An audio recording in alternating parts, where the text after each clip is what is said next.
तो आज की थ्योरम है, if a function F is continuous on A B, closed interval A B पे दे रखा है, तो एक फंक्शन है जो कि कॉन्टिन्यूस है क्लोज इंटरवल ए बी पे, and c belongs to a b. C जो है वो ओपन इंटरवल ए बी के बीच में है, मतलब ना तो सी ए के इक्वल है ना सी बी के इक्वल है, इनके बीच में कहीं पे कोई पॉइंट है, such that F of C is not equals to 0। ये गिवन है कि एफ ऑफ सी क्या है, नॉन जीरो है, मतलब उस पर वैल्यू एग्जिस्ट करती है। It may be positive, it may be negative, वो हमें पता नहीं। Then there exist some delta greater than 0, एक डेल्टा एग्जिस्ट करेगा greater than 0 such that F X has the same sign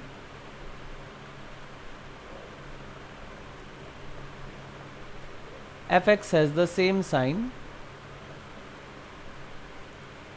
as fc for all x belonging to c minus delta to c plus delta। ठीक है, तो basically हमें ये prove करना है कि fx का और fc का साइन क्या आएगा, सेम आएगा in the delta neighbourhood of this C. Clear? चलो तो सबसे पहले लेते हैं, since f is continuous at c, दे ही रखा है तो, क्योंकि f कहाँ पे है, पूरे ए बी पे कॉन्टिन्यूस है, तो ऑब्वियस बात है पॉइंट वाइज कॉन्टिन्यूटी के हिसाब से सोचेंगे तो c पे भी कॉन्टिन्यूस आएगा, तो f is continuous at c। Proof अगर देखें इसका तो सबसे पहले we can write f is continuous at c, क्योंकि f पूरे ए बी पे कॉन्टिन्यूस है। और जैसे ही वो कॉन्टिन्यूटी लिखेगा हम क्या लिख सकते हैं, for given epsilon greater than 0 there exist some delta greater than 0 such that F x minus F C is less than epsilon whenever X minus C is less than delta. या दूसरे शब्दों में कहें, इसको अगर मैं open करके लिखूं तो बेसिकली मेरा एफ एक्स बाउंड हो जाएगा, F X is between F C plus epsilon is less than F C minus epsilon whenever X is between, X कहाँ से आ जाएगा, सी माइनस डेल्टा से सी प्लस डेल्टा के बीच में आ जाएगा। इसको ऐसे लिख सकते हैं। अब हमें क्या प्रूव करना है कि जो साइन एफ सी का है वही साइन एफ एक्स का है उसके नेबरहुड में। तो अगर मैं ये कहूं कि एफ सी क्या है, पॉजिटिव है या ग्रेटर देन 0 कह सकते हो, ठीक है। तो एप्सिलॉन क्या होगा, ग्रेटर देन 0 पक्का है। तो एफ सी बी पॉजिटिव है, एप्सिलॉन बी पॉजिटिव है, तो एफ सी माइनस एप्सिलॉन क्या हो जाएगा, पॉजिटिव ही हो जाएगा। क्यों? क्योंकि हमने क्या ले रखा है, हमने बाय डिफॉल्ट एफ सी जो है वो किससे बड़ा है, एप्सिलॉन से, ठीक है, कि एफ सी माइनस एप्सिलॉन क्या आ जाएगा, ग्रेटर देन 0। और अब अगर हम इसी लिहाज से देखें तो एफ एक्स इससे तो बड़ा है ना, इससे, तो बेसिकली जो साइन एफ सी का है वही साइन एफ एक्स करेगा, क्योंकि एफ सी क्या है, पॉजिटिव, और एफ एक्स क्या है, उससे बड़ा है, किससे, कि एप्सिलॉन से थोड़ा सा उसमें से माइनस कर दो एफ सी में से। बात समझ आई? तो बेसिकली एफ एक्स का साइन भी क्या रहेगा, पॉजिटिव। इसको अगर हम ग्राफ के हिसाब से सोचें तो बेसिकली सी एक पॉइंट है जिस पे मान लिया बिल्कुल मिनिमम है एफ एक्स, लेकिन क्या नहीं है, 0 नहीं है। इस बात को देखो, यहाँ पे ये जो ग्रीन नोट है ये थोड़ा सा रेड लाइन से ऊपर है, तो इसका मतलब क्या हो गया कि जो ये मेरा एफ एक्स है, ये फंक्शन का ग्राफ है, और यहाँ पे जो ग्रीन डॉट है एफ सी को रिप्रेजेंट कर रहा है। तो बेसिकली क्या होगा कि एफ सी क्या है, पॉजिटिव है, बिल्कुल बहुत थोड़ा सा पॉजिटिव है। लेकिन अब अगर मैं इसको जूम करूं इस तरीके से, और अब मैं क्या ले लूं, एफ सी मेरा कहां तक आ गया, एफ सी मेरा यहां पे है, ठीक है, पॉजिटिव है। मैं अपने एफ एक्स को जो है, जो एप्सिलॉन होगा, एप्सिलॉन को इस तरीके से सेट करूंगा कि एप्सिलॉन यहां तक की लिमिट में जाएगा, ये एप्सिलॉन हो जाएगा, और इससे ऊपर ऐसे ही एप्सिलॉन। बात समझ आ रही है? क्योंकि ये एप्सिलॉन लिमिट कहां सेट होती है, वाई एक्सिस पे होती है ना, कि वाई एक्सिस पे ये लाइन किसको मीट कर रही होगी, एफ ऑफ सी को। अब मैं उससे थोड़ा सा नीचे थोड़ा सा ऊपर इसमें क्या ले लेता हूँ, एफ एक्स। ऑब्वियस ही बात है इसमें जो है एक्स होगा, बात समझ आई। तो ये एक्स क्या हो जाएगा, पॉजिटिव हो जाएगा ना, ये बात समझ आई कि एप्सिलॉन की चॉइस इतनी छोटी कर दें, क्योंकि यहाँ पे क्या कहा गया है कि एफ सी जो है वो क्या है, नॉन जीरो है, ठीक है, उस पर जीरो नहीं है, और मैंने उसका साइन क्या मान लिया, पॉजिटिव। इसका मतलब एक्स एक्सिस के बीच में और एफ सी का जो ग्राफ होगा उसके बीच में जगह मेरे को मिल ही जाएगी। ये बात समझ आई कि मेरे को एफ सी क्या रखना है, पॉजिटिव रखना है। तो बेसिकली द फंक्शन जो ग्राफ होगा, एफ का जो ग्राफ होगा वो कभी भी एक्स एक्सिस को एग्जैक्टली टच नहीं करेगा। इसका मतलब उसके बीच में हमेशा थोड़ा सा गैप बना रहेगा। उसी गैप के अंदर मैं क्या मान लूंगा, एप्सिलॉन मान लूंगा, और जैसे ही मैं उस एप्सिलॉन को मान लूंगा उस हिसाब से मैं सेट कर दूंगा। आप देखो चला गया ना, बिल्कुल वैसा ही, बहुत छोटा हो गया। लेकिन जब हम इसको जूम करते हैं तो हमें गैप दिखता है ना वहां पे, क्यों, क्योंकि एफ सी पे जो है वो पॉजिटिव है, वो एग्जैक्टली कभी एक्स एक्सिस को टच करता ही नहीं है। समझ आया, क्लियर है। चलो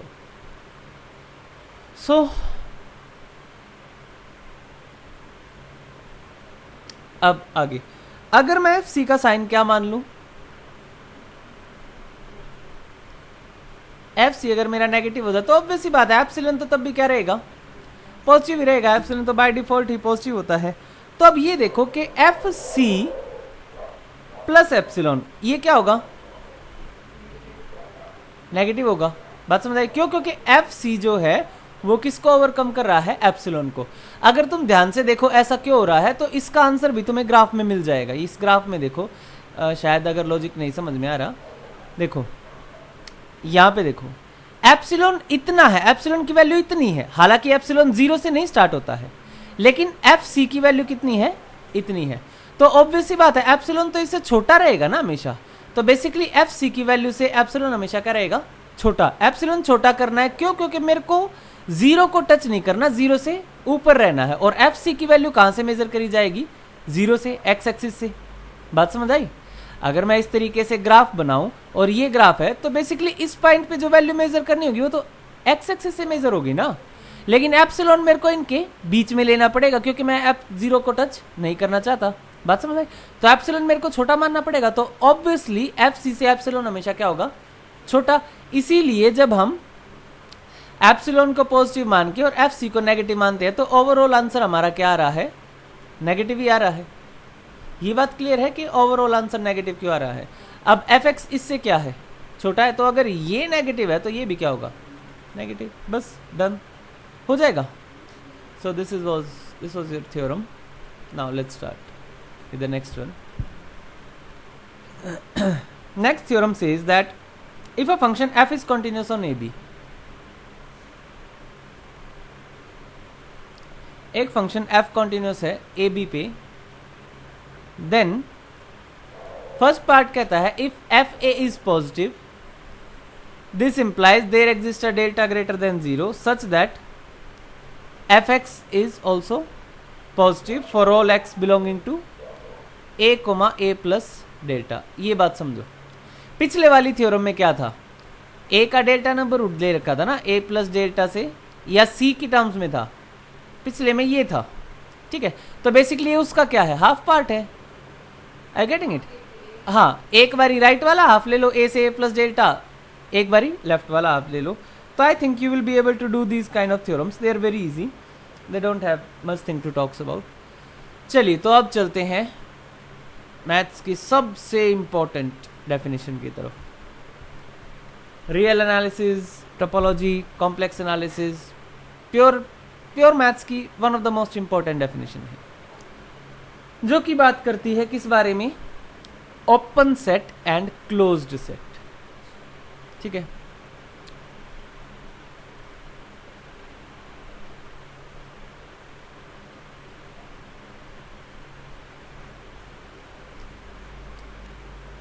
पहली बात, दोनों एक दूसरे के कॉम्प्लीमेंट हैं, बट दोनों नेगेट नहीं कर सकते एक दूसरे को। ठीक है, कॉम्प्लीमेंट का मतलब क्या है कि अगर कोई सेट ओपन है तो उसका कॉम्प्लीमेंट क्या हो जाएगा, क्लोज्ड हो जाएगा। लेकिन दूसरी तरफ अगर मैं कहूं कि अगर कोई सेट ओपन नहीं है तो इसका मतलब ये बिल्कुल नहीं हो जाता कि वो क्लोज्ड हो जाएगा, समझे। हो सकता है वो सेट ना ओपन हो ना क्लोज हो, ठीक है। तो दूसरी चीज अपने आप क्रिएट नहीं करनी है। कॉम्प्लीमेंट ट्रू है, अगर कोई सेट क्लोज्ड है तो उसका कॉम्प्लीमेंट ओपन मिलेगा, लेकिन अगर कोई सेट क्लोज्ड नहीं है इसका मतलब ये नहीं है कि वो बाय डिफॉल्ट ओपन हो जाएगा, हो सकता है वो ना ओपन हो ना क्लोज्ड हो, समझे। अलग अलग स्पेसिस में अलग अलग इसकी डेफिनेशन बनती चली जाएगी, ठीक है। तो अभी हम इसको रियल एनालिसिस के टर्म्स में जो है डिफाइन करते हैं। A set A that is subset of R, क्योंकि हम रियल एनालिसिस पढ़ रहे हैं, एडवांस कैलकुलस, क्योंकि एडवांस कैलकुलस रियल में ही चलती है, इसीलिए लिखा गया है a set A that is subset of R, real numbers का सबसेट है। A set A that is subset of R is said to be open, definition पे बहुत ध्यान देना है, definition should be by heart, is said to be open if A is neighborhood of all of its point, if neighborhood of all of its points। बात समझ आई? Definition clear होगी? क्या है डेफिनेशन?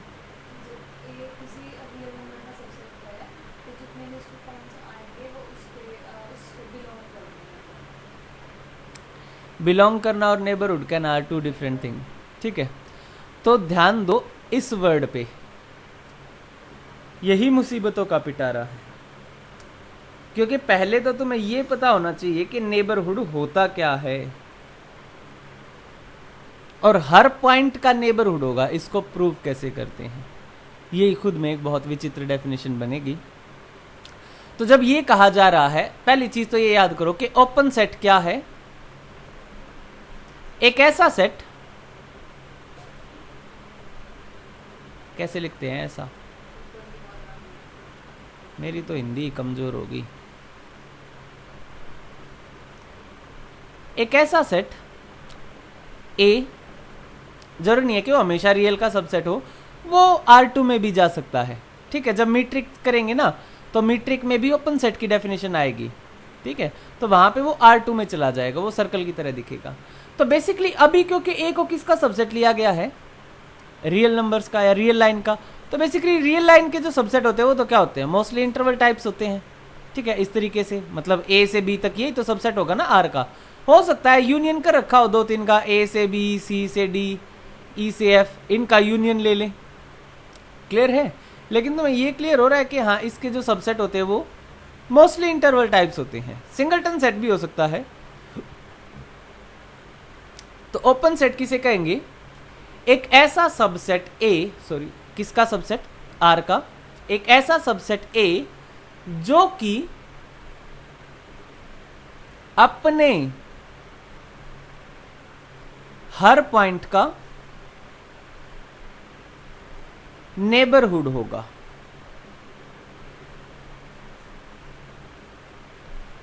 अब बताओ नेबरहुड क्या होता है।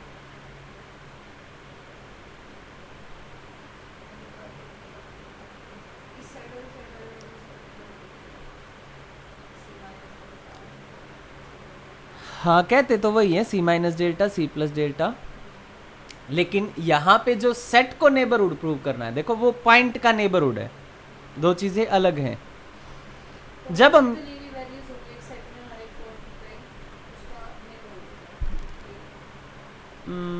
अभी मैंने नेबरहुड की डेफिनेशन बताई नहीं है, इसीलिए you are not able to get it, ठीक है।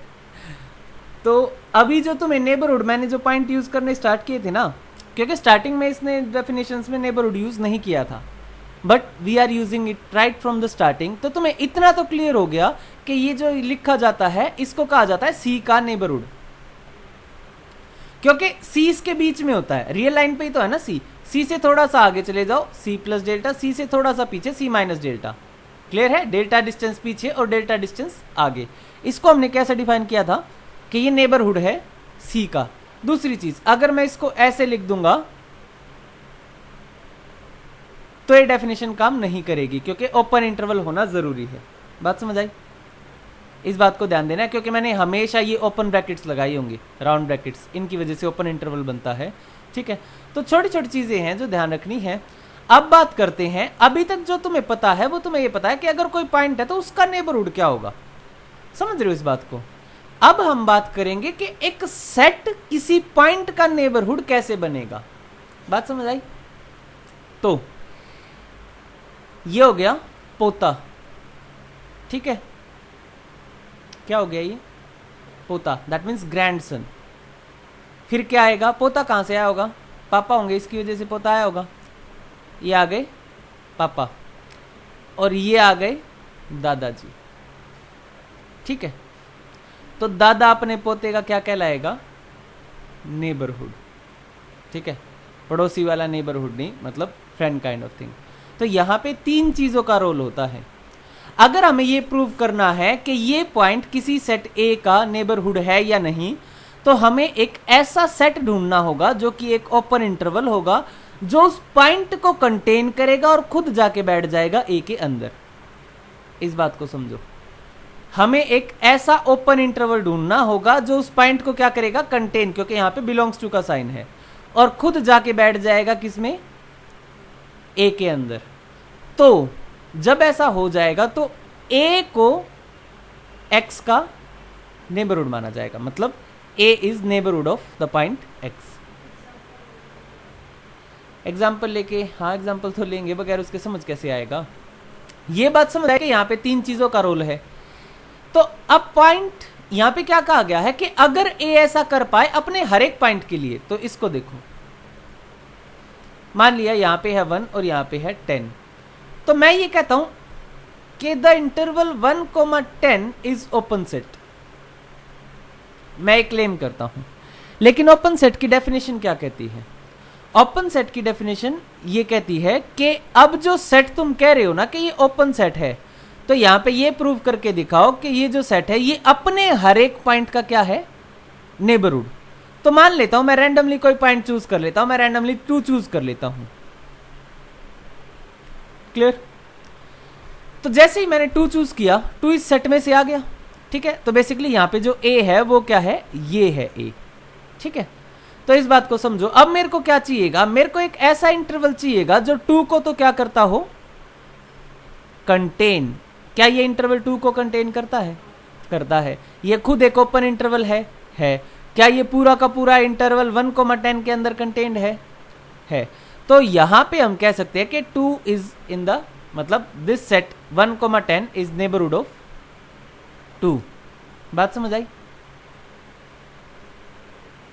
और ए को ऐसा अब हर पॉइंट के लिए करना पड़ेगा, मतलब ये 1,10 को 1.1, 1.2, मतलब जितने भी इनके बीच में नंबर्स है ना, उन सब के लिए तुम्हें एक ऐसा ओपन इंटरवल मिलेगा ही मिलेगा।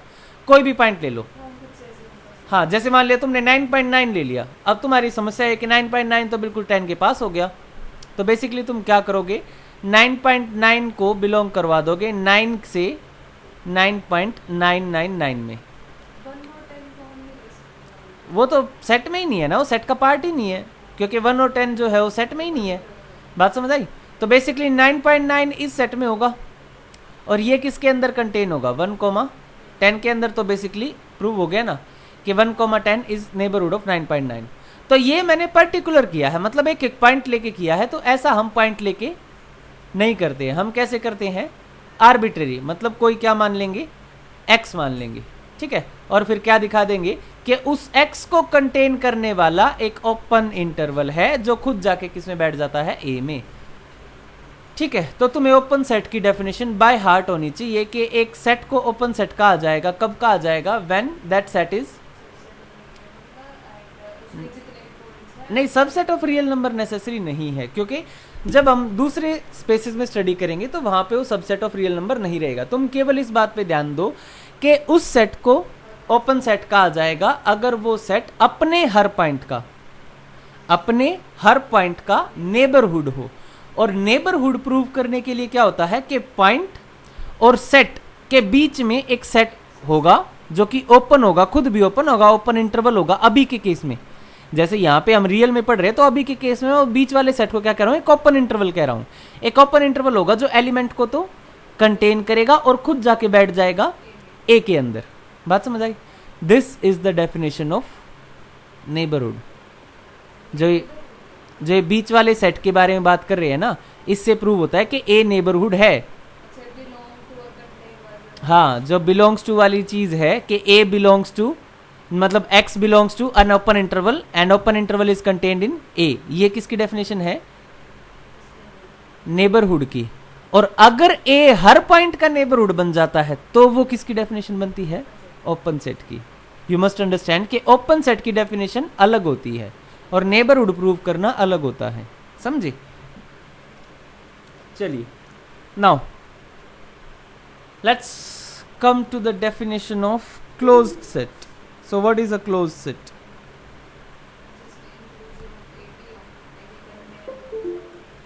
मैंने सबसे पहले एक लाइन बोली थी,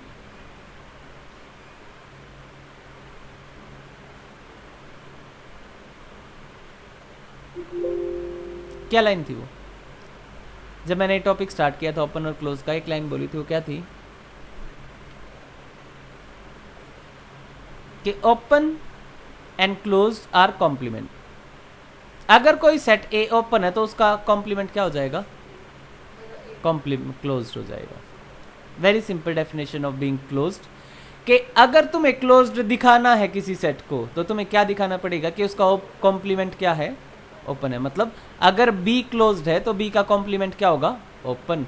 तो हम एक ही तरफ की स्टडी करते हैं। ये पूरी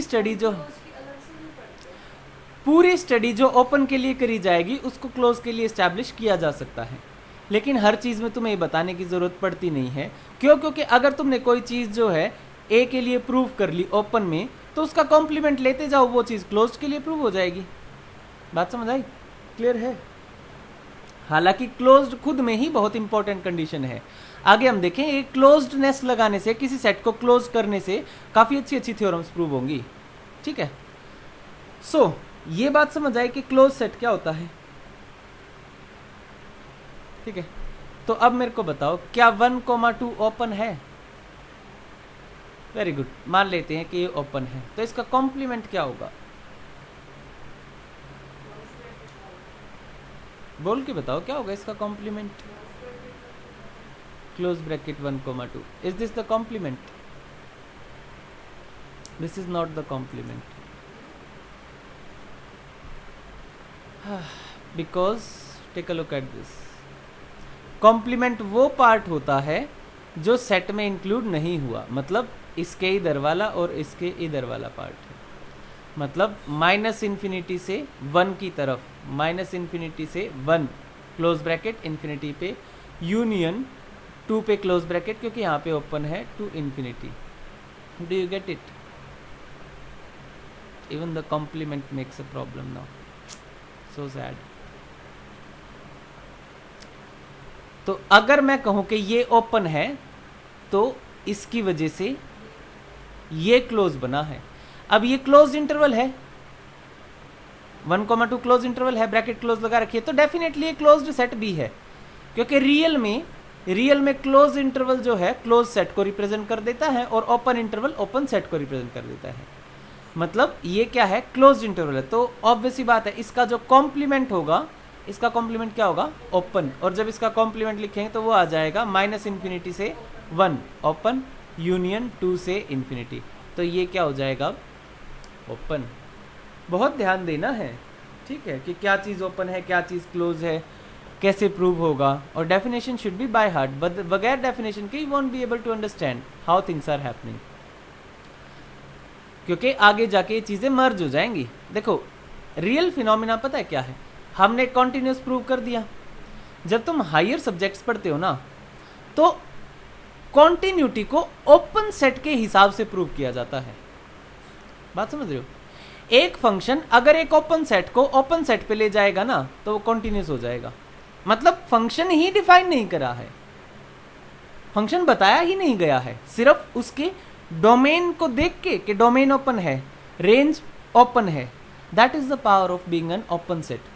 मतलब तुम्हें फंक्शन के बारे में, उसके ग्राफ के बारे में, क्योंकि अभी कैलकुलस में पढ़ रहे हैं इसीलिए हम ग्राफ पे थोड़ा ज़्यादा ध्यान दे रहे हैं।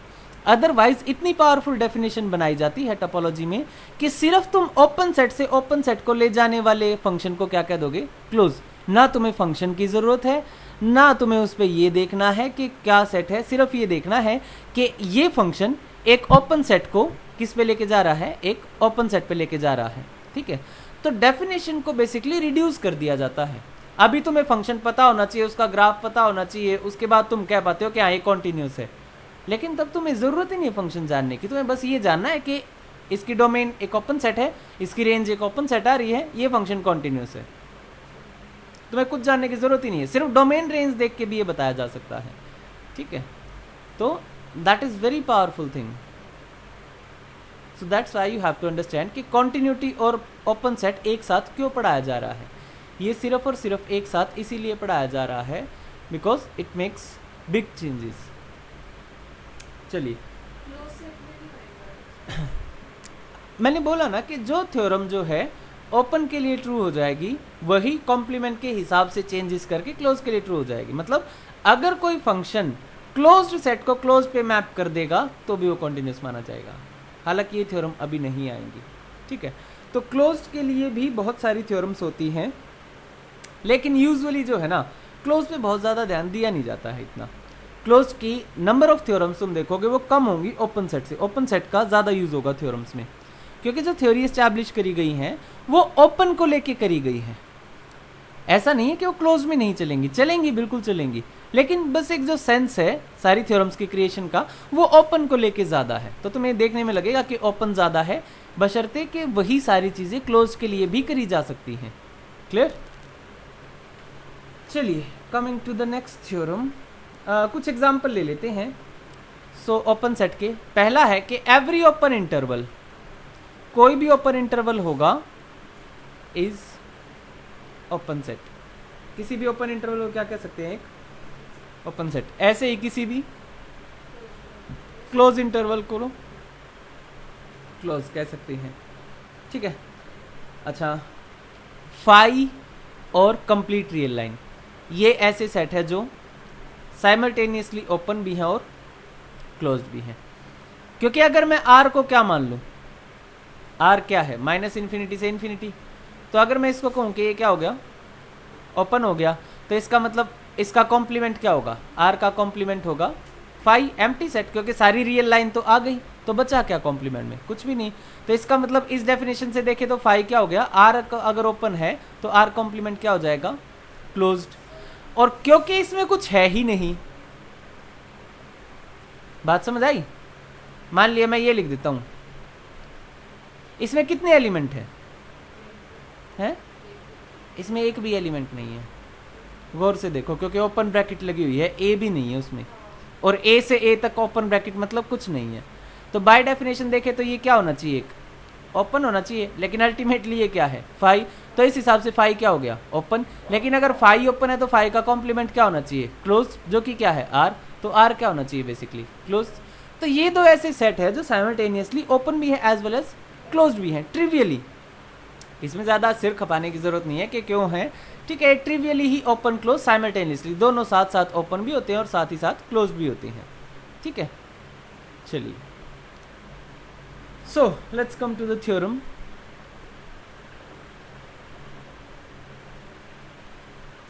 Theorem says if f is continuous function of r,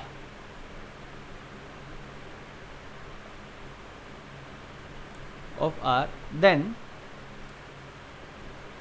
पहला पार्ट कहता है the set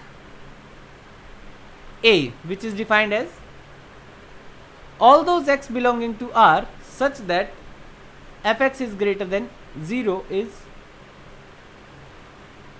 open set, isn't it? Can you visualize this thing? What does it represent?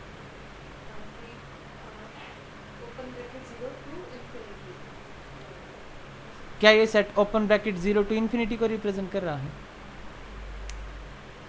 चलो कह सकते हो कि उस तरीके का कुछ रिप्रेजेंट कर रहा है, लेकिन एक्चुअली ये क्या रिप्रेजेंट कर रहा है? ग्राफ के लिहाज से सोचो, fx 0 कहाँ पे होता है? केवल ओरिजिन पे 0 होता है। क्या मैं यहाँ पे अगर कोई ग्राफ बनाऊं, क्या यहाँ पे fx 0 होगा? ऑब्वियस सी बात है। अगर मैं ये ग्राफ बनाऊं तो क्या यहाँ पे fx की वैल्यू 0 होगी? तो पूरी x एक्सिस पे fx क्या होता है? 0। मतलब कोई भी फंक्शन है अगर उसका ग्राफ x एक्सिस को टच कर जाएगा तो ग्राफ वहाँ पे क्या हो जाएगा? 0। इसको दूसरे शब्दों में देखते हैं कि अगर कोई ग्राफ x एक्सिस को टच करता है तो वो क्या बनता है? 0, और नीचे आ जाता है तो वो क्या बन जाता है? नेगेटिव। इसका मतलब ये बात करता है फंक्शन के उस पार्ट के बारे में जो इस पार्ट में रहता है। मतलब ऑल दोज x, कौन से x? वो सारे x जिनके लिए फंक्शन हमेशा या तो फर्स्ट क्वाड्रेंट में रहेगा या सेकंड क्वाड्रेंट में रहेगा। बात समझ आई? तो बेसिकली यहां पे जो ये सेट है, ठीक है, इसको बताओ ये सेट y एक्सिस पे बना है या ये सेट x एक्सिस पे बना है?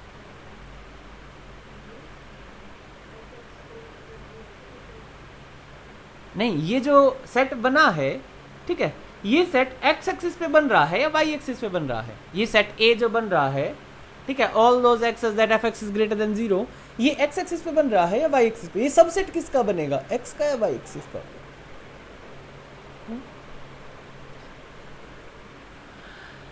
हे बाबा, ये x एक्सिस का सबसेट है। Look here, all those x belonging to r, तो x हमेशा x एक्सिस पे ही होते हैं। ये बात करता है वो सभी x जिनके लिए fx की वैल्यू क्या है? पॉजिटिव है। ठीक है, तो ये सेट किस पे बन रहा है? x एक्सिस पे। अब इसको विजुअलाइज करवा के दिखाता हूं मैं कि कैसे बन रहा है, क्या कर रहा है। पहले एक फंक्शन बना लेते हैं, एक रैंडम फंक्शन बना लेते हैं। ऐसे ये फंक्शन जाता है, ठीक है, कोई प्रॉब्लम फंक्शन में? चलिए, तो जो हमारा सेट बनेगा, वो बनेगा उन सभी x का कलेक्शन। तो ये मान लिया यहां पे जो है, यहां से ले लेता हूं मैं a से पहले कहां तक लूंगा मैं? b तक, क्योंकि इन सभी पॉइंट्स पे fx की वैल्यू क्या आ रही है? पॉजिटिव। और फिर b से c तक मैं उसको छोड़ दूंगा क्योंकि इन सभी के बीच में क्या आ रही है वैल्यू? नेगेटिव। और c से मैं कहां तक ले लूंगा? d तक। d पे वैल्यू क्या है? पॉजिटिव। तो मैं इसको लिखूंगा close bracket a to b, क्योंकि b पे वैल्यू क्या है? 0। तो मैं 0 नहीं ले सकता। यूनियन c से d को मैं इंक्लूड कर सकता हूं क्योंकि d पे वैल्यू क्या आ रही है? पॉजिटिव आ रही है, तो d को इंक्लूड कर सकते हैं। वो ये कह रहा है कि अगर कोई इस तरीके का ग्राफ होगा तो ये सेट क्या आ जाएगा? अपने आप ओपन सेट आ जाएगा। Is this true? अभी प्रूव करना है, तो अगर प्रूव कर लेंगे तो ये थ्योरम प्रूव हो जाएगी। बात समझ आई? क्लियर है? चलिए, तो this is an open set, ये प्रूव करना है। विजुअलाइजेशन पूरा हो गया कि हाँ भाई यहाँ पे ये सेट बन रहा है, और अब हमें यहाँ से यहाँ तक और यहाँ से यहाँ तक इस पार्ट को क्या प्रूव कर देना है? Open set. और ओपन सेट प्रूव करने का तरीका क्या है? अब वो बताओ, ओपन सेट कैसे प्रूव करते हैं?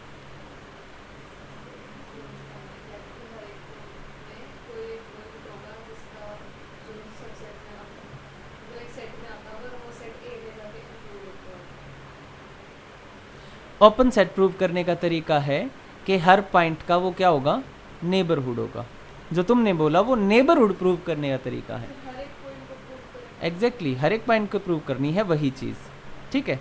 But when you will be asked about an open set, you won't say कि एक एलिमेंट ले लो, क्योंकि तुम उसको प्रूफ बता रहे हो, तुम उसको ओपन सेट की डेफिनेशन नहीं बता रहे हो। तुम उसको ये बता रहे हो कि ओपन सेट प्रूव कैसे करते हैं, कि एक एलिमेंट ले लो, उसके बाद उस एलिमेंट को किसी ओपन इंटरवल में दिखा दो, और वो ओपन इंटरवल उस सेट में होना चाहिए। इसे ओपन सेट कहते हैं। इसे ओपन सेट नहीं कहते हैं, इसे नेबरहुड कहेंगे कि ए यहाँ पे एक्स का नेबरहुड प्रूव हो गया है। ओपन सेट तब कहेंगे अगर यही बात ए के हर एक एलिमेंट के लिए ट्रू हो जाए। तो in that case you will be saying that if A is neighbourhood of each of its point then it is called the open set. और फिर तुम है, हाँ, और फिर तुम उसको बताओगे कि नेबरहुड कैसे प्रूव करेंगे। नेबरहुड प्रूव करने के लिए हम कोई भी आर्बिट्ररी एक्स ले लेंगे, और जैसे ही हम ये कहेंगे कि आर्बिट्ररी एक्स लिया गया है, इसका मीनिंग क्या हो गया कि वो अब फॉर ऑल ट्रू हो जाएगा। समझ रहे हो?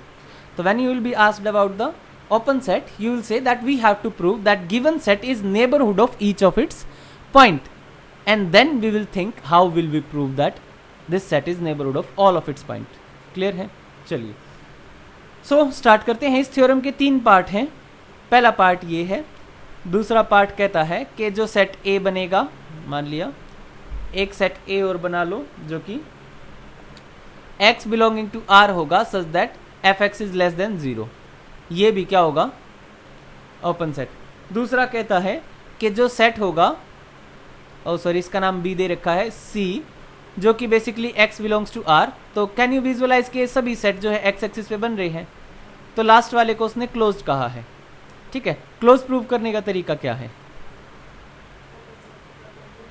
एग्जैक्टली हम C को क्या प्रूव कर देंगे बेसिकली कि C A और B का क्या है, कॉम्प्लीमेंट है, और A और B दोनों क्या है, ओपन है। अगर A और B ओपन है तो उनका यूनियन भी क्या आएगा, लेकिन ऐसा हमने प्रूव नहीं किया है, this is something that you have to prove. ठीक है, हर चीज को बाय डिफॉल्ट नहीं लेना है, क्योंकि यू नो यही खुद में एक थ्योरम है कि अगर दो ओपन सेट हैं, ठीक है, तो उनका यूनियन भी क्या होगा, ओपन होगा। ये खुद में एक थ्योरम है literally. I don't know why he has not given this kind of theorem.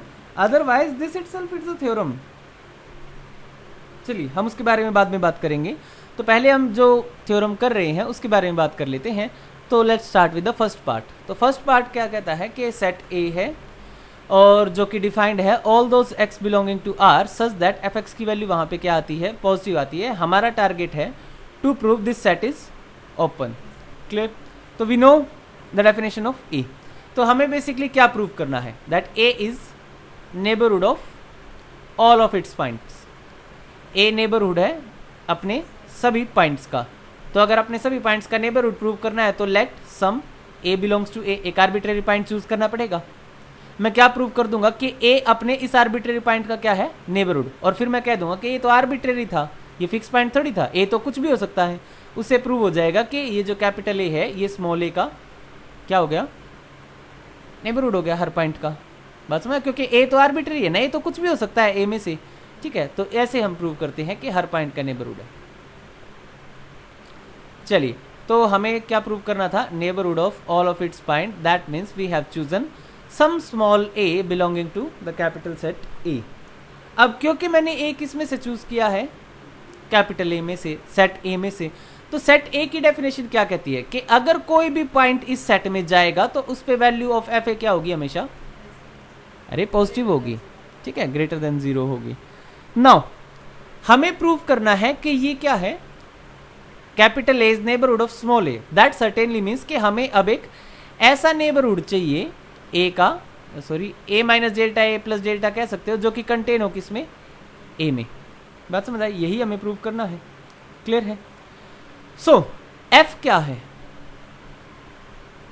Continuous, ये भी दे रखा था थ्योरम में, बिल्कुल स्टार्टिंग में लिखा था F इज कॉन्टिन्यूस। तो F is continuous eight A, ऐसा मैं लिख सकता हूं। अभी अभी जो हम ऊपर थ्योरम प्रूव करके आए हैं कि अगर कोई पॉइंट A पे कॉन्टिन्यूस है तो वो फंक्शन उसके नेबरहुड में भी क्या होगा, डेल्टा नेबरहुड में कॉन्टिन्यूस होगा। तो इसका मतलब F अगर A पे कॉन्टिन्यूस है तो there exist a delta greater than 0 such that for all x greater, अच्छा सॉरी कॉन्टिन्यूस तो होगा ही होगा, हम साइन वाला प्रूव करके आए थे ना, यहाँ पे तो साइन वाला लेंगे, हाँ सेम साइन होगा, क्योंकि यहाँ पे fx को क्या माना गया, पॉजिटिव माना गया है ना fa को, तो यहाँ पे सेम साइन वाली थ्योरम लिखेंगे कि x होगा जो कि किस में होगा, डेल्टा नेबरहुड में होगा a के, और उस पे फंक्शन क्या, साइन क्या होगा, पॉजिटिव होगा। क्यों? क्योंकि a पे a का साइन क्या है, fa का साइन क्या है, पॉजिटिव। तो a के नेबरहुड में से कोई भी पॉइंट उठाएंगे उस पे ही फंक्शन का साइन क्या आएगा, पॉजिटिव। कैन वी से दिस क्लियर? दैट मीन्स कि ये जो x मैंने उठाया है a माइनस डेल्टा से a प्लस डेल्टा के बीच में, ये x a में भी होना चाहिए। क्यों? क्योंकि इस x पे fx का साइन क्या आ रहा है, पॉजिटिव। और a की डेफिनेशन क्या कहती है कि वो सभी पॉइंट जिस पे fx का साइन क्या है, पॉजिटिव है, वो a में होंगे। तो ये x किस में होना चाहिए, a में होना चाहिए। ठीक है, अब थ्योरम प्रूव हो गई। हाँ, लेकिन तुम्हें समझ कुछ नहीं आया है कि थ्योरम खत्म कैसे होगी। कैन यू एक्सप्लेन कि थ्योरम खत्म कैसे होगी? मैंने ये कहाँ पे प्रूव कर दिया कि A को कंटेन करने वाला एक कोई इंटरवल है जो खुद कंटेन हो गया A में, ये प्रूव करना था ना। ये तो मैंने कहीं पे भी नहीं लिखा, मैंने तो कुछ और ही लिख दिया, मैंने तो सेम साइन वाली बात लिख दी। तो मैं कैसे कह सकता हूँ कि थ्योरम प्रूव हो गई है?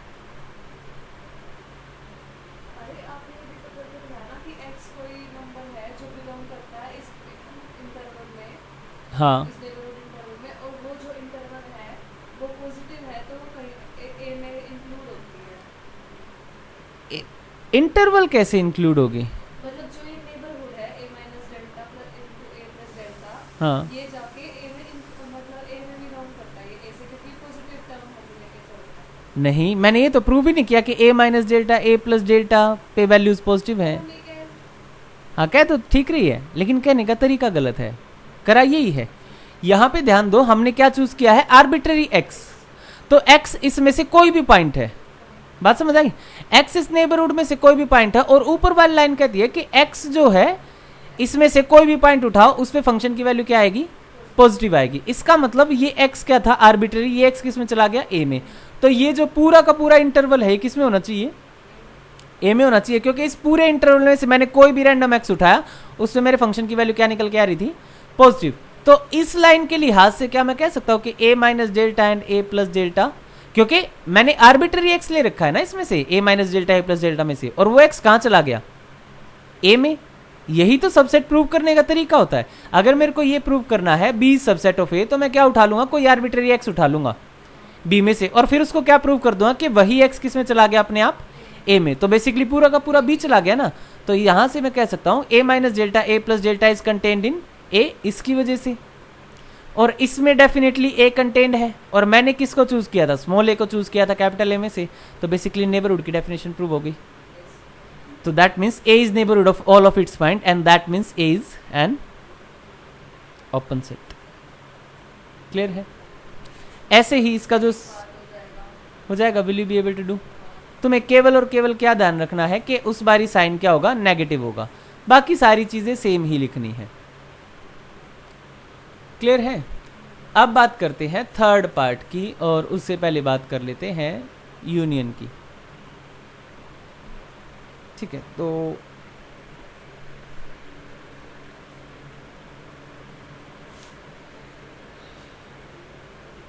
देखो, सेट ए फर्स्ट पार्ट से ओपन प्रूव हो जाएगा।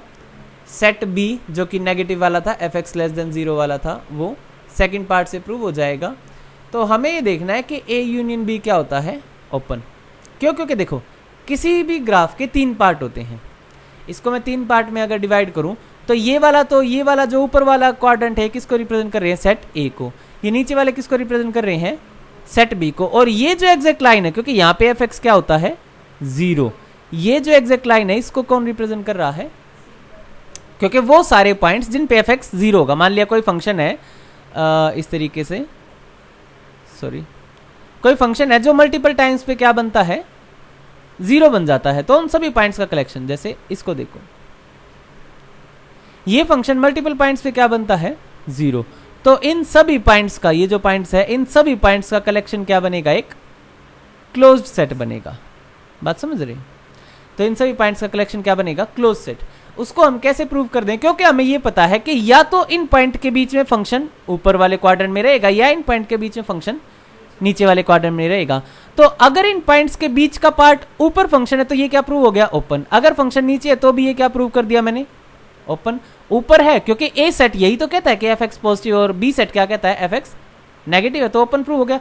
मतलब इन पॉइंट्स के बीच वाले सारे पार्ट क्या प्रूव हो रहे हैं? ए और बी की हेल्प से ओपन प्रूव हो रहे हैं। तो उनका जो कॉम्प्लीमेंट होगा, कॉम्प्लीमेंट क्या होंगे? कॉम्प्लीमेंट में यही सारे पॉइंट्स तो होंगे। बस बात समझ आई? तो वो एक क्लोज सेट होगा। तो अब मुद्दा निकल के आता है कि क्या ए यूनियन बी ओपन होता है? कैसे पता?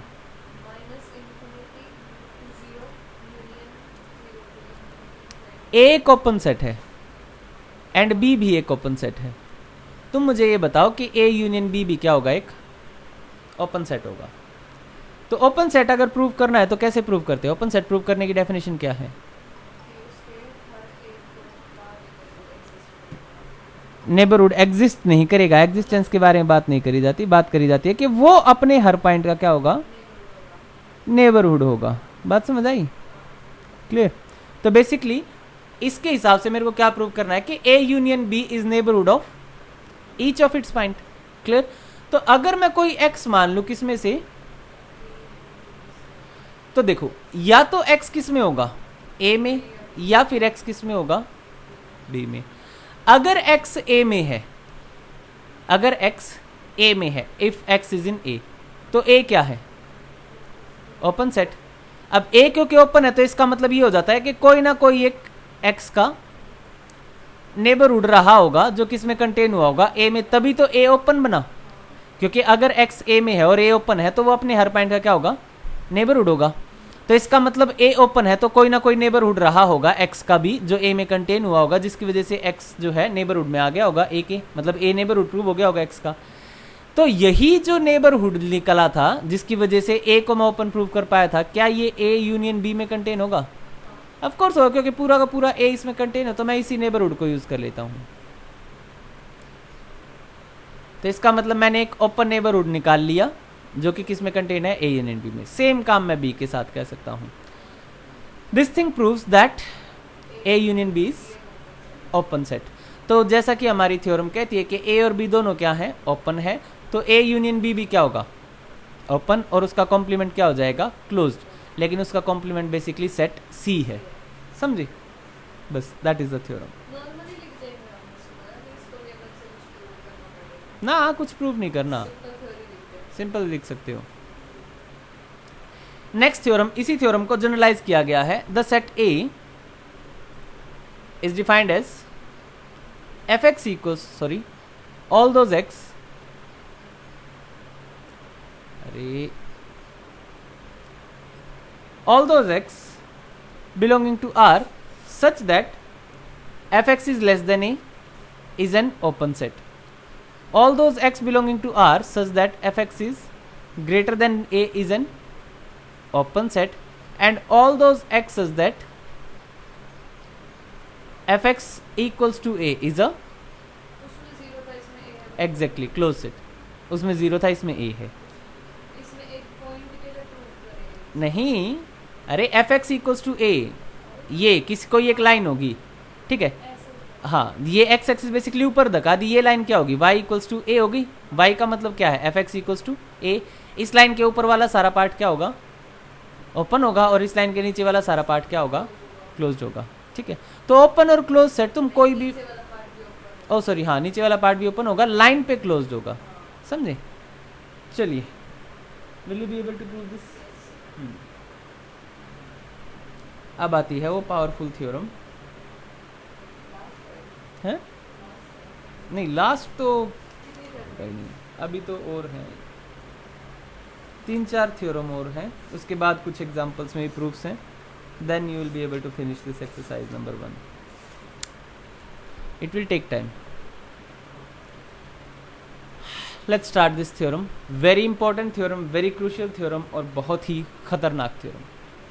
A function f from R to R is continuous on R, is continuous on R if and only if, अब जैसे ही मैंने if and only if मेरा लिखा है, दैट मीन्स हाँ, कॉन्वर्स भी प्रूव करना है। if and only for every open at A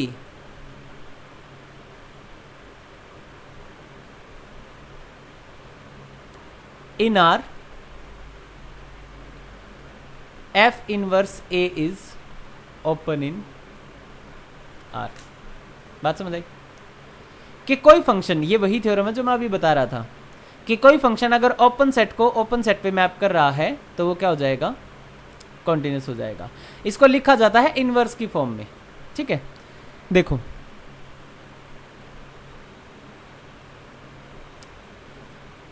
ये भी रियल लाइन का है, ये भी रियल है, f एक इनके बीच का फंक्शन है, तो f कॉन्टिन्यूस होगा। कब कब कॉन्टिन्यूस होगा? अगर मैं कोई सेट लूं a, इसमें से, ध्यान दो मैंने a किस में से चूज किया है? रेंज में से, ठीक है? तुम्हें डोमेन में से चूज नहीं करना है, रेंज में से चूज करना है। अगर तुम कोई ओपन सेट चूज करो इस R में से, तो उसकी जो इनवर्स इमेज निकल के आएगी f इनवर्स a, जो कि यहाँ पे होगी, वो भी क्या होगी? ओपन। तो अगर f कॉन्टिन्यूस है तो कोई भी ओपन सेट लो, उसकी इनवर्स इमेज अंडर f क्या होगी? ओपन। और अगर किसी भी फंक्शन में हर एक ओपन सेट की इनवर्स इमेज क्या निकल के आ रही है? ओपन आ रही है, तो वो फंक्शन क्या हो जाएगा? कॉन्टिन्यूस। कुछ समझ आया? फंक्शन की जरूरत ही नहीं है, ठीक है? You just have to understand कि हाँ रेंज और डोमेन में से सेट चूज किए, उनकी इमेजेस को क्या प्रूव कर दिया, ओपन इनवर्स इमेज को, दैट फिनिशेस इट। चलो अब स्टार्ट करते हैं। पहला तो तुम्हें ये ध्यान रखना है, जब भी एफ इनवर्स कहा जाएगा तो वो रेंज में से होगा, सामने वाला जो सेट है उसकी बात कर रहे होंगे, और जब भी ए कहा जाएगा वो यहाँ पे होगा, सॉरी एक सेकेंड, एफ इनवर्स ए हमारा डोमेन में से होगा और ए हमारा किस में से होगा, रेंज में से। ये ध्यान रखना है, ठीक है। इसमें थोड़ी सी प्रॉब्लम आती है क्योंकि इनवर्स इमेज मतलब रिवर्स कॉपी, ठीक है। चलिए let's start the theorem. So पहले मान लेते हैं let F be a continuous function on are.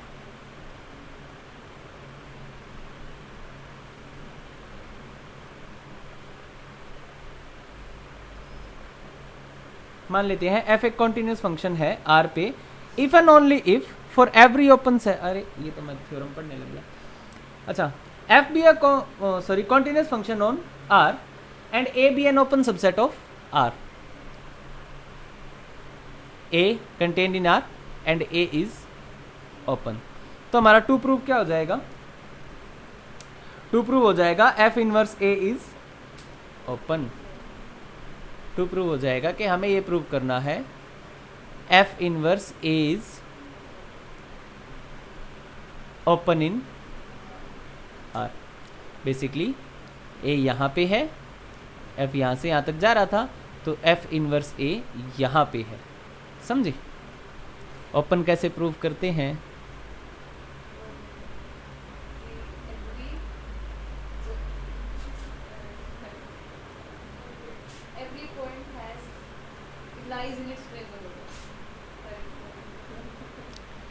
किसी सेट को ओपन प्रूव करने का मतलब है वो सेट अपने हर पॉइंट का नेबरहुड होगा, ठीक है।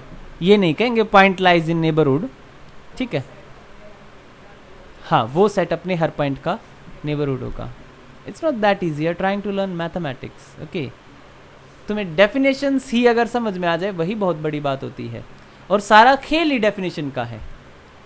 यूजुअली यही प्रॉब्लम है कि बच्चों को स्कूल में समझ में क्यों नहीं, कॉलेज में समझ में क्यों नहीं आता, क्योंकि teacher doesn't focus on the definition itself. ये थ्योरम ऐसे प्रूव होगी, थ्योरम ऐसे प्रूव होगी, नहीं, डेफिनेशन अगर समझ आ गई ना, सही से बाय हार्ट हो गई, तुम्हें सारी थ्योरम समझ आएंगी, क्योंकि तुम्हें ये पता लग जाएगा कि थ्योरम क्या कह रही है और हमें टारगेट कहाँ करना है। जैसे कि अभी हमें ये तो पता है कि ए एक ओपन सेट ले लिया, उसकी इनवर्स कॉपी मेरे को क्या प्रूव करनी है, ओपन, मतलब एफ इनवर्स ए मेरे को क्या प्रूव करना है, ओपन। लेकिन यही नहीं समझ आता कि ओपन कैसे प्रूव करते हैं। क्यों? क्योंकि ओपन की डेफिनेशन उन्हें बाय हार्ट नहीं होती, और वो सोचती है कि क्रैम करके हम जो है ना मैथमेटिक्स कर लेंगे। That is not the way, it's impossible, you can't do it, okay. तो एफ इनवर्स ए को अगर मेरे को ओपन प्रूव करना है, तो अब now build a track. F inverse a को क्या प्रूव करना है, open. That certainly means f inverse a को क्या प्रूव करना है, अपने हर पॉइंट का नेबरहुड। दैट अल्टीमेटली मीन्स कि मेरे को कोई एक आर्बिट्ररी पॉइंट एक्स या ए चूज करना पड़ेगा, किसमें से, एफ इनवर्स ए में से, उसको कंटेन करने वाला एक इंटरवल दिखाना पड़ेगा। इंटरवल मैं क्यों कह रहा हूं, क्योंकि एफ इनवर्स ए और ए दोनों किसके सबसेट है, आर के, इसीलिए हम इंटरवल कह सकते हैं, ठीक है। तो कोई आर्बिट्ररी एक्स चूज किया जाएगा एफ इनवर्स ए में से, जिसको कंटेन करने वाला एक इंटरवल दिखाया जाएगा, पॉइंट को कंटेन करने वाला, और वो इंटरवल खुद किसमें कंटेन हो जाना चाहिए, एफ इनवर्स ए में। और ये प्रूफ करने के दौरान हम किसको यूज करेंगे, क्योंकि हमें दे क्या रखा है, a is open and f is continuous. इसका मतलब ये सब प्रूफ करने के दौरान हम यूज करेंगे ए को, जो कि बेसिकली पूरे ही डिफरेंट सेट के अंदर बैठा है, जो रेंज के अंदर है, समझ रहे हो। तो हम डोमेन से रेंज में जंप करेंगे, रेंज से फिर से जंप करके डोमेन में आएंगे। जंप सीखनी है कैसे लगेगी।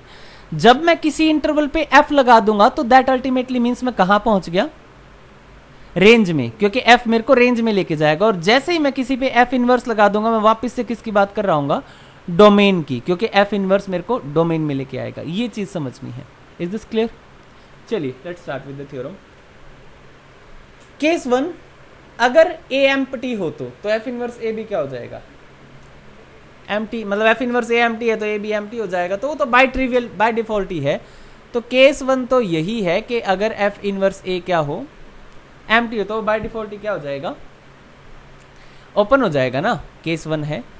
अब मैंने केस 1 लिखा ही क्यों?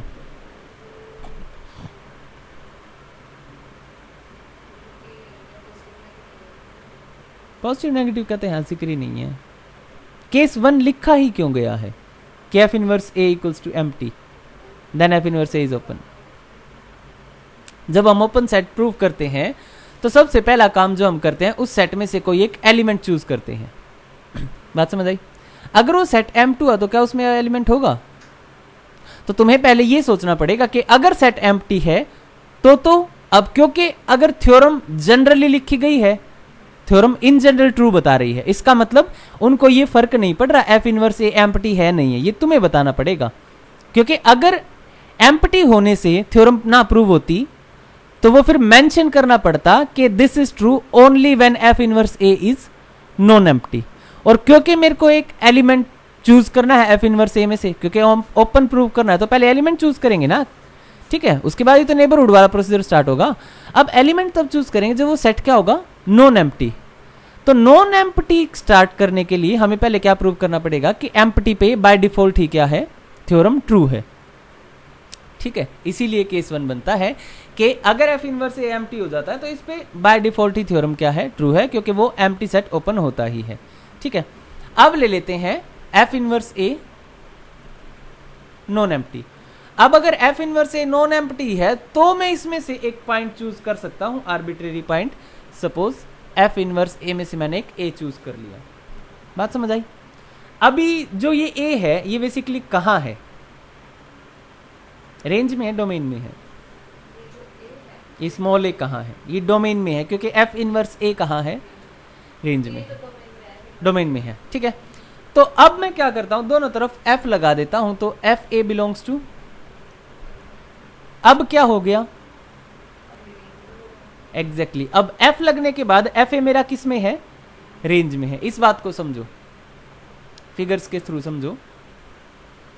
मैंने एफ इनवर्स ए यहां पे चूज किया है, जो ये रेड वाला है ये है एफ इनवर्स ए, और यहां पे ग्रीन से बना लेते हैं ए, ठीक है। मैंने जो पॉइंट चूज किया है ए, वो एफ इनवर्स ए में है, लेकिन जैसे उस पे क्या लग जाता है, एफ लग जाता है, वो अब किस में आ गया,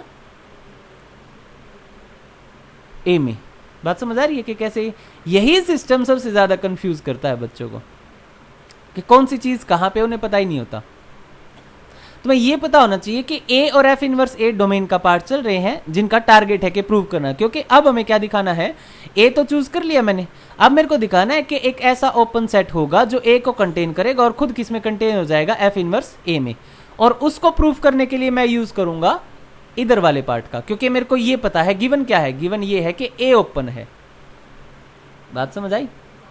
टारगेट क्या है, एक ऐसा ओपन इंटरवल बनाना, ओपन सेट बनाना जो ए को कंटेन करेगा और खुद किस में कंटेन होगा, एफ इनवर्स ए में, वो ढूंढना। तो अब एफ ए किस में है, किस में, उसमें से देख के बोलो ना, रेंज नहीं बोलना, रेंज कोई सेंस नहीं रखता। एफ ए किस में है, ए में, और ए क्या दे रखा है,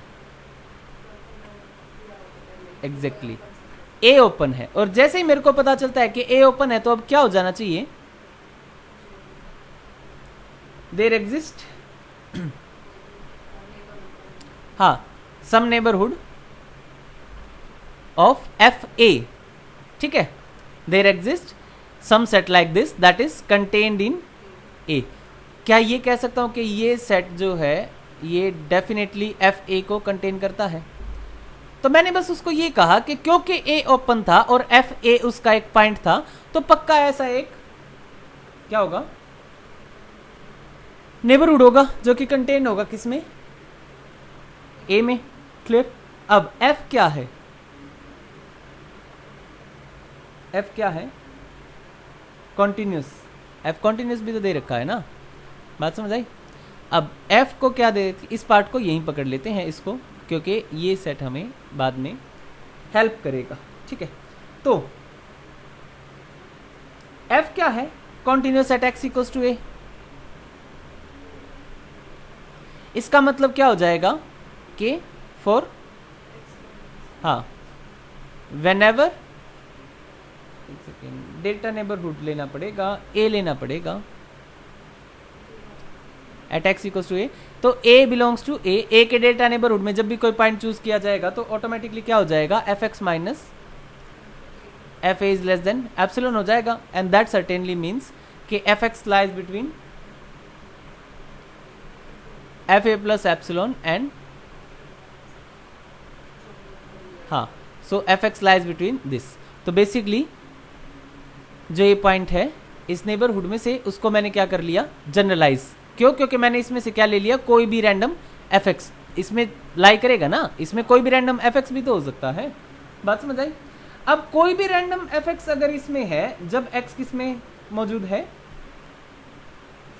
इसमें, ठीक है, मैं ऐसा कह सकता हूं ना कि इसमें से भी क्या चूज कर सकते हैं हम, एक्स। जब भी एक्स ए के डेल्टा नेबरहुड में से होगा तो ये वाली सिचुएशन क्या हो जाएगी, ट्रू हो जाएगी।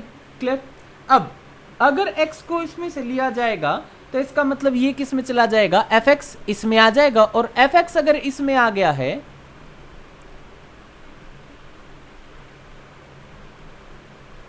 तो ये किस में है, ओपन सेट की डेफिनेशन से देखो, ये किस में बैठा है, ए में, और मैंने एफ एक्स को आर्बिट्रेरी एलिमेंट को इसमें प्रूव कर लिया कि एफ एक्स किस में है, इसमें, और ये किस में है, ए में। तो इसका मतलब जब भी एक्स किस में होगा, ए के डेल्टा नेबरहुड में होगा, मेरा एफ एक्स किस में चला जाएगा, ए में चला जाएगा। ये बात समझ आई?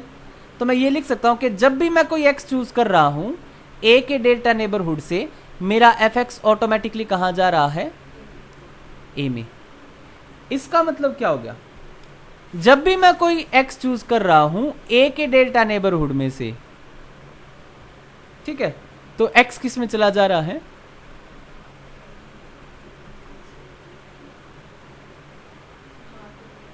ओके प्रूफ, ठीक है। कोई भी रैंडम पॉइंट चूज किया इस नेबरहुड में से, और ये किस में है, ये किस में भेज दिया, एफ इनवर्स ए में। तो इसका मतलब हो गया क्या, बिल्कुल मिल गया ना एक ओपन नेबरहुड, और कोई भी रैंडम पॉइंट चूज कर रखा है एक्स मैंने, ठीक है, तो रैंडम पॉइंट ए भी तो हो सकता है, क्योंकि ए तो पक्का इसके अंदर है ना, इसके बीच में है, तो ए के लिए आज से भी लिख सकता हूं मैं। तो बेसिकली ए को कंटेन करने वाला नेबरहुड मिल गया ए प्लस डेल्टा, और जो कि इस वाली लाइन से मैं क्या कह सकता हूं, किस में कंटेन हो गया, एफ इनवर्स ए में। इसका मतलब एफ इनवर्स ए क्या प्रूव हो गया, ओपन। समझ आया कैसे प्रूव हुआ? तो ऊपर जो हमने जो जंप लिया था, इस जंप को समझो, यहां पे ए इज ओपन, ये जंप लिया था, ये केवल और केवल इस वजह से था ताकि ये वाला पार्ट किस में चला जाए, ए में से, और फिर मैं इसमें से क्या ले लूं, एक रैंडम एफ एक्स ले लूं, जिसकी वजह से ये इसमें चला जाए और फिर वो उसमें चला जाए। तो देखो मेन पार्ट क्या हुआ कि मेरा एफ एक्स इसमें चला गया, क्योंकि इसको मैंने बीच में खो दिया। क्यों? क्योंकि मेरे को एफ को इधर लेके आना था ना, तो मेरे को क्या जरूरी दिखाना था कि जब भी एक्स इसमें से होगा एफ एक्स इसमें होगा। समझ रहे हो ये सारी कहानी कहां चल रही है? हाँ, ये वाला पार्ट रेंज में चल रहा है कि एफ एक्स इसमें होगा ए में, और ये क्योंकि एक्स कहाँ पे होगा, डोमेन में होगा, तभी तो उसके ऊपर एफ एक्स काम कर रहा है, एफ काम कर रहा है। हाँ, तो ये वाला पार्ट जो है, ये वाला पार्ट डोमेन में काम कर रहा है और ये वाला पार्ट रेंज में। नहीं, टीचर भी ग्रेजुएट होके ही पे वो बनाया प्रोफेसर, तो उसको पता है क्या लिखा गया है यहाँ पे। समझ रहे हो? ये तो मैं समझाने के लिए I am doing all this, clear? Otherwise you just have to prove the things कि ये इसमें आ गया, इसमें आ गया, इसमें आ गया, और वो उसमें चला गया, बस। ठीक है, बट इसका एक सेंस क्रिएट होना चाहिए। बच्चे पता है क्या करते हैं? बच्चे करते हैं कि कुछ कहीं पे लिख दिया, कुछ कहीं पे लिख दिया,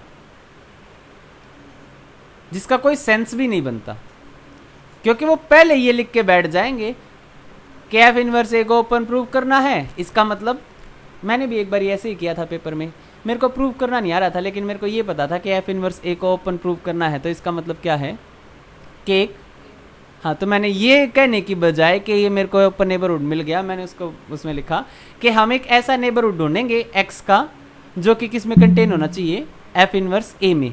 इससे ओपन की डेफिनेशन लग गई, और फिर थोड़ी देर बाद घुमा फिरा के मैंने लिख दिया कि मेरे को नेबरहुड मिल गया, और ये वो नेबरहुड रहा, वो बेसिकली वही था जो ऊपर लिखा हुआ था, ए minus delta A plus delta, कि घुमा फिरा के मेरे को नेबरहुड मिल गया और ये मैंने इसमें भेज दिया। ठीक है, सो ग्रेजुएशन में teachers are some time liberal, उन्हें पता है कि बच्चे को एग्जैक्ट इतना क्लैरिटी नहीं होगा।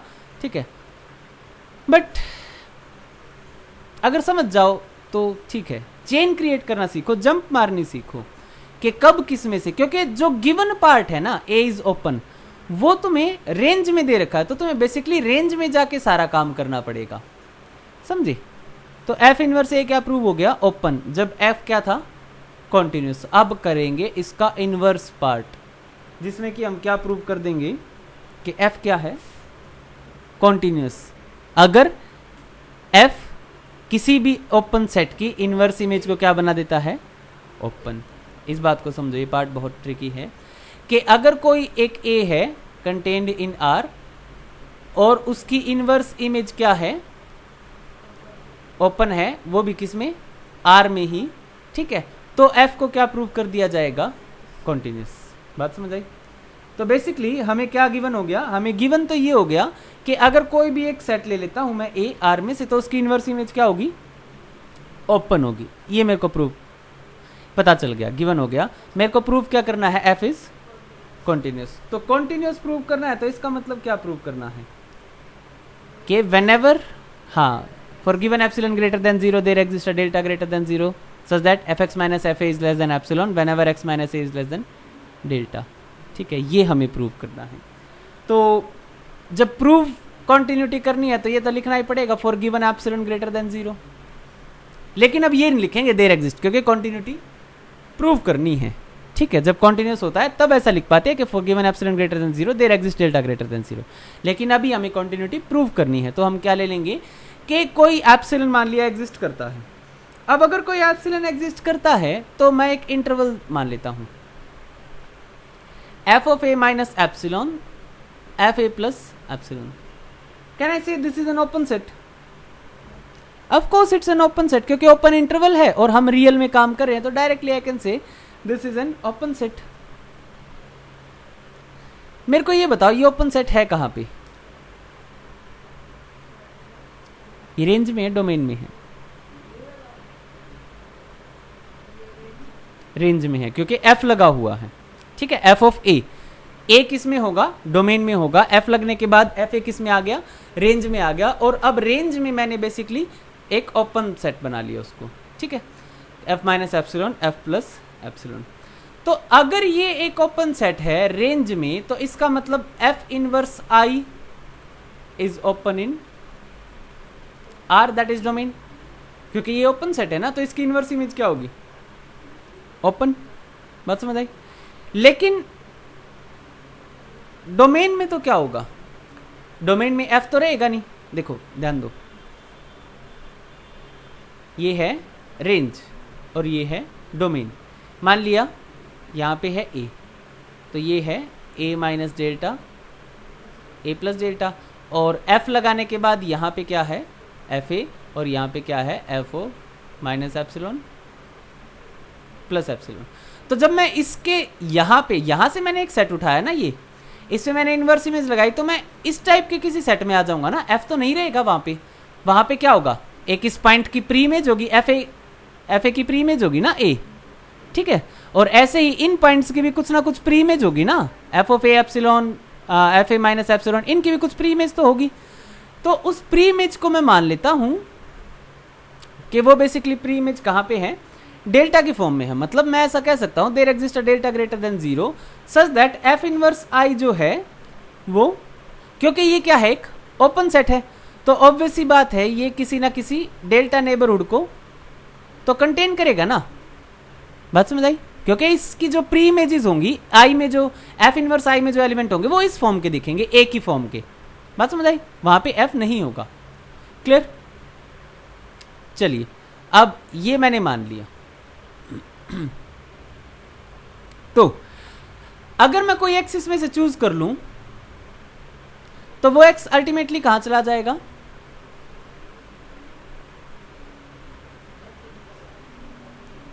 एग्जैक्टली एफ इनवर्स आई में। अगर एक्स एफ इनवर्स आई में चला गया तो एफ एक्स कहां आ गया, आई में। जो ये मैंने ये बनाया था यहां पे अभी, वही तो आई था, f a minus epsilon f of a, वही तो आई था। तो एक्स मेरा कहां पे है, आई में है। और आई क्या था, एग्जैक्टली हो गया ना प्रूफ। देखा, तुम्हें भी अब ये लगने लग गया कि ओ हो गया प्रूफ, क्योंकि एफ एक्स अब किसके बीच में हो गया, अल्टीमेटली एफ है कहाँ पे, F a minus epsilon coma F of A plus epsilon में है एक्स, जिसको मैं दूसरे शब्दों में क्या लिख सकता हूँ कि जो एफ एक्स है वो F of A plus epsilon and F of a minus epsilon के बीच में होगा कहीं पे। बात समझ आई? तो दिस प्रूव्स कि whenever we choose some x in delta neighborhood of this we have fx in the delta neighborhood of a। इसका दूसरा मीनिंग क्या है कि fx minus fa is less than epsilon whenever x minus a is less than delta। इसको, इस वाले part को और इस वाले पार्ट को कंबाइन करके। Is this clear? समझ आया? So things are very easy but they are tricky. तुम्हें ये सोचना पड़ेगा कि कब किसको कहाँ भेजना है, फिर f को कब जंप करवाना है, कब इधर लाना है, कब उधर ले जाना है। क्लियर? चलिए, ऐसी ही एक थ्योरम क्लोज्ड के लिए भी ट्रू होती है, लगे हाथ वो भी कराई देता हूँ। मैंने कहा था कि जो ओपन के लिए ट्रू है वैसा ही कुछ क्लोज के लिए भी किया जा सकता है। So a function f defined on r is continuous on R if and only if for each closed set A f inverse A is also closed। तो अब हमें ये तो पता है कि अगर A क्या है, ओपन है, तो f इनवर्स A क्या होगा, ओपन होगा। अगर f कॉन्टिन्यूस है तो इनवर्स इमेज क्या आएगी, ओपन। अब हम ये प्रूव करना चाहते हैं कि अगर f कॉन्टिन्यूस हो तो इनवर्स इमेज क्लोज सेट की भी क्या आएगी, क्लोज्ड। और अगर कोई भी फंक्शन ऐसा है जो क्लोज सेट की इनवर्स इमेज हमेशा क्या देता है, क्लोज देता है, तो वो फंक्शन कैसा हो जाएगा, कॉन्टिन्यूस। क्लियर है? तो इसको प्रूव करते हैं। बहुत ही इजी सा प्रूफ है। टायर्ड है इतनी जल्दी? इसीलिए लेक्चर्स जो है 40 मिनट के होते हैं और उसमें एक ही थ्योरम करवाई जाती है। ठीक है, क्योंकि एक साथ इतना सारा कुछ, क्योंकि आज सारा ही नया है, नेबरहुड की डेफिनेशन नहीं है, ओपन सेट की डेफिनेशन नहीं है, फिर उनको यूज़ भी किया है और वो भी बहुत अच्छे वाली थ्योरम्स में। It's complicated but still you have to understand.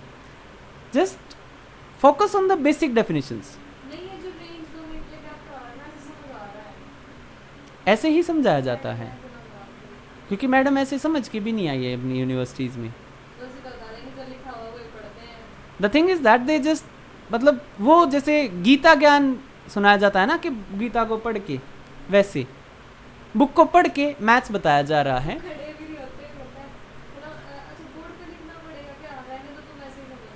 Because it's very tricky. इसके लिए पहले तुम्हें खुद ये पता होना ज़रूरी है कि आगे होने क्या वाला है, कौन सी चीज़ कहाँ पे है, कौन सी चीज़ क्या कर रही है, कौन सी चीज़ क्या करेगी। Okay, so always be like this. मैंने भी ऐसे टीचर्स झेले हैं। हाँ, सम टीचर्स आर लाइक, कुछ टीचर बहुत बेहतरीन होते हैं, उसको ये नहीं कहेंगे कि वो फीमेल ही ख़राब होती हैं या मेल। कई मेल भी जो है ऐसे ही, क्यों? क्योंकि जॉब मिल जाती है, बस फिर they want to enjoy their life. Student जाए भाड़ में। We are teaching something that is very beautiful. अब देखो, यहाँ पे प्रूव करना है, बहुत ही ईजी है। तो एफ को क्या मान लेते हैं, कॉन्टिन्यूस। तो हमें क्या मानना पड़ेगा, ए इज क्लोज्ड। तो प्रूव क्या करना है कि इसकी इनवर्स इमेज क्या आएगी, क्लोज। तो ये ए होगा कहाँ पे, रेंज में, क्योंकि इनवर्स इमेज को क्लोज प्रूव करना है। अगर ए क्लोज्ड है तो ए का कॉम्प्लीमेंट क्या होगा, जो कि आर माइनस ए होगा, इज ओपन। एफ क्या है, कॉन्टिन्यूस है, और आर माइनस ए या ए कॉम्प्लीमेंट क्या है।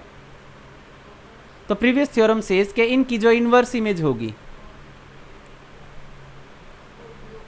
वो क्या होगी, ओपन होगी। अगर मैं इस फंक्शन को खोल दूं,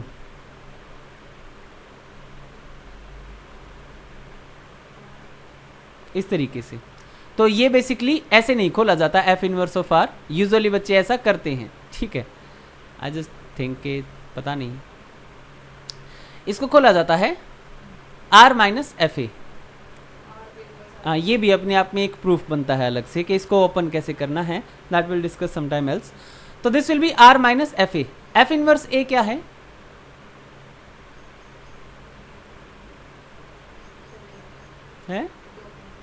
डोमेन. डोमेन तो है.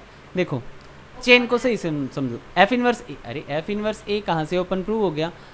एफ इनवर्स ए का तो क्लोज प्रूव करना है. हाँ पिछली बार तो ओपन प्रूव किया था, ध्यान से समझो. आई रीइटरेट द थिंग. एक सेट ले लिया क्लोज्ड, तो उसका कॉम्प्लीमेंट क्या आ गया? ओपन. इसको मैं ग्राफ से ही समझा देता हूँ. सेट क्या लिया गया है? ये है ए. ए को क्या प्रूव करना है कि एफ इनवर्स ए, ये क्या है? एफ इनवर्स ए. यहां पे क्या प्रूव करना है? एफ इनवर्स ए को क्लोज्ड प्रूव करना है, लेकिन हमें क्लोज्ड में नहीं आता. ये क्या है? ए. ए क्या दे रखा है? क्लोज्ड. ए अगर क्लोज्ड है तो ये बाहर वाला जो पार्ट है सारा का सारा, ये क्या हो जाएगा? ओपन. अब ये जो ओपन पार्ट है इसकी अगर मैं इनवर्स इमेज बनाऊं तो ये वाली इनवर्स इमेज बनेगी. बेसिकली मैं इनको पिक्टोरियल व्यू में ले रहा हूं, हालांकि ये रियल लाइन पे है. रियल लाइन ऐसे 2D नहीं होती ना, तो फॉर द बेटर अंडरस्टैंडिंग. तो बेसिकली ये रेड वाला पार्ट है, इसकी इनवर्स इमेज क्या होगी? ओपन होगी ना. ये जो बाहर रेड वाला पार्ट है, क्योंकि इधर ये रेड वाला पार्ट क्या है? ओपन. ए क्या था? क्लोज्ड. ए का कॉम्प्लीमेंट मतलब ये रेड वाला पार्ट, ये क्या है? ओपन. और अगर ये ओपन है तो इसकी इनवर्स इमेज क्या होगी? ओपन. मतलब ये वाला पार्ट क्या होगा? ओपन होगा ना. और इस पार्ट का फिर से अगर कॉम्प्लीमेंट ले ले तो क्या आएगा? एफ इनवर्स ए, जो कि क्या हो जाएगा? Proof closed. तो अब इसको इसमें देखो, ए क्या है? क्लोज. लेकिन ए के बारे में हमें कुछ नहीं पता. हम किस पे आगे? कॉम्प्लीमेंट पे. कॉम्प्लीमेंट क्या हो गया? ओपन.